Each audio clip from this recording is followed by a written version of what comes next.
28 अप्रैल 1988 को Aloha airlines flight 243 हवाई Helo international airport से उड़ान भरती है होनोलुलु आइलैंड के लिए। 23 मिनट हो चुके होते हैं एयरक्राफ्ट को टेक ऑफ हुए, लेकिन तभी एक जोर से एरोप्लेन में विस्फोट होता है जिससे पूरा प्लेन हिल जाता है। फर्स्ट क्लास कैबिन की छत एकदम से फट के अलग हो जाती है। पैसेंजर्स और क्रू एकदम से डर कर पैनिक हो जाते हैं। इस इमरजेंसी कंडीशन में जहाँ तो उन्हें इतनी तेज प्रेशराइज एयर इन सभी लोगों को नीले आसमान में खींच ले जाएगी, लेकिन जहाँ तो फिर वे मुश्किल से इमरजेंसी लैंडिंग कर सकते हैं और जहाँ फिर किसी भी सेकंड प्लेन टुकड़ों में बढ़ सकता है। तो आइए जानते हैं इस एयरक्राफ्ट के साथ क्या हुआ स्क्रैच इन्फिनिटी की इस वीडियो में। उस दिन इस 243 फ्लाइट में 89 पैसेंजर्स, 6 क्रू मेंबर्स थे और पायलट रॉबर्ट सोर्स्टामिर और फर्स्ट ऑफिसर मैंडलिन टॉमकिंस जो की एक महिला थी। इन दोनों पायलट्स को ही 10,000 घंटों का फ्लाइट एक्सपीरियंस था। ये अलोहा कंपनी का एरोप्लेन बोइंग 737 था, जो कि उसी दिन इस प्लेन ने 3 राउंड ट्रिप भी लगाए थे, जो कि होनोलुलु से हिलो, मुलकाई से कोवाई, होनोलुलु से मुलकाई। इन सभी 3 ट्रिप्स में इस एयरक्राफ्ट ने 700 किलोमीटर से भी ज्यादा का सफर तय किया था। लेकिन चौथी ट्रिप से पहले प्री डिपार्चर इंस्पेक्शन में ऐसा कुछ भी अनयूजुअल नोटिस नहीं किया गया इस एयरक्राफ्ट में, और ये प्लेन हाल ही में बोइंग सर्विस बुलेटिन से पास हुआ था, जो कि 2 सेपरेट इंस्पेक्टर्स के द्वारा किया गया था, जिसमें चेकिंग के बाद पेपर पर एयरक्राफ्ट को टॉप कंडीशन और उड़ान भरने के लिए गुड कंडीशन की इंस्ट्रक्शंस दी गई थी। जब पैसेंजर्स एरोप्लेन में बैठने लगे तो एक पैसेंजर का ध्यान बोर्डिंग ब्रिज से एयरक्राफ्ट की बॉडी पर एक क्रैक पर गया, पर उसने कुछ नहीं बोला, ना ही किसी ग्राउंड क्रू को इसके बारे में बताया और अंदर जाकर बैठ गया। उसके बाद एयरक्राफ्ट ने उड़ान भरी, जिसको 23 मिनट हो गए थे टेक ऑफ करे, जिसके बाद प्लेन अपनी तय ऊंचाई पर पहुंचकर उड़ रहा था। उसी टाइम एरोप्लेन में एक जोर से धमाका होता है।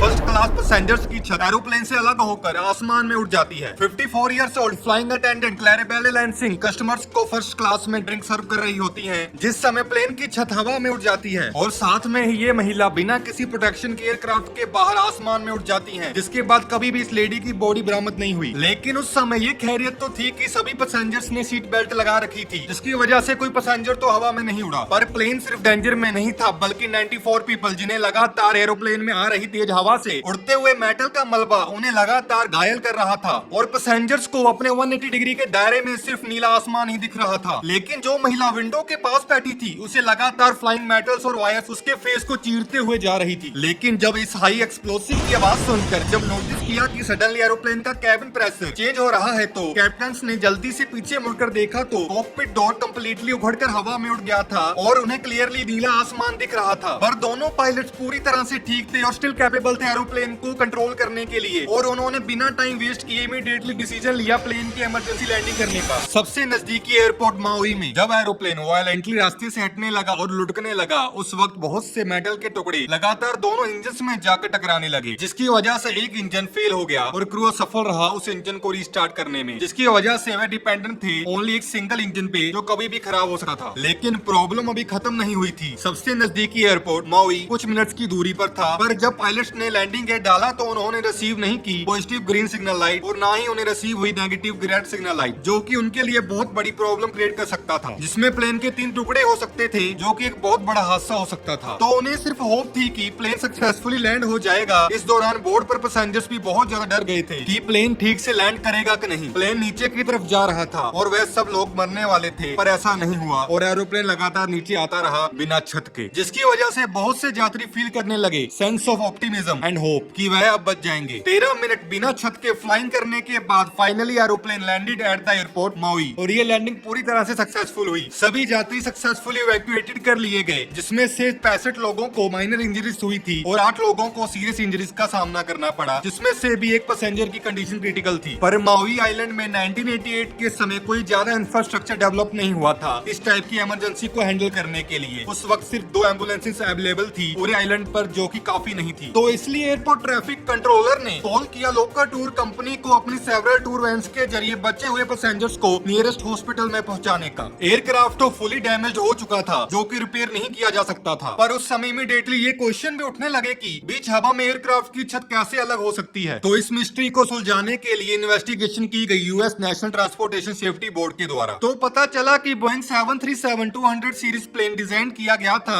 20 इयर्स तक फ्लाइंग करने के लिए, पर जब ये हादसा हुआ इस एयरक्राफ्ट को सिर्फ 19 इयर्स हुए थे उड़ान भरते हुए, लेकिन ये भी कोई सीरियस प्रॉब्लम नहीं थी। बिगर इशू था कि इस 737-200 सीरीज को सिर्फ 75,000 फ्लाइट्स के लिए डिजाइन किया गया था। इस समय तक ये प्लेन बहुत सी प्रेशराइजेशन और डीप्रेशराइजेशन साइकिल्स के थ्रू निकल चुका था और इस एयरक्राफ्ट ने बहुत सी शॉर्ट ट्रिप्स वायरस हवाई आइलैंड्स में ही की थी, जो कि पूरे लाइफ टाइम में टोटल 28 अप्रैल 1988 तक 89,800 फ्लाइट्स बनती हैं, जिसमें 14,800 टेक ऑफ ज्यादा है, जिसकी वजह से मेटल में क्रैक आना शुरू हुए। ये एरोप्लेन ओशियंस के ऊपर से ज्यादा फ्लाई करते थे, जिसकी वजह से हवाई में ह्यूमिडिटी और सॉल्टी कोस्टल एनवायरनमेंट होने की वजह से इस एरोप्लेन को जंग लगने की समस्या आई और ये हादसा हो गया। लेकिन इस एक्सीडेंट के बाद कोई भी ऐसी प्रॉब्लम डिटेक्टेड नहीं हुई अलोहा एयरलाइंस में। तो American national transportation safety board ने फुली ब्लेम रूफ फेलियर का Aloha maintenance and management team पर लगाया, एयरप्लेन के क्रैक्स को नजरअंदाज करने के लिए। तो ऐसे ही इंफॉर्मेटिव वीडियोस को देखने के लिए हमारे चैनल को सब्सक्राइब करें, लाइक करें और शेयर करें।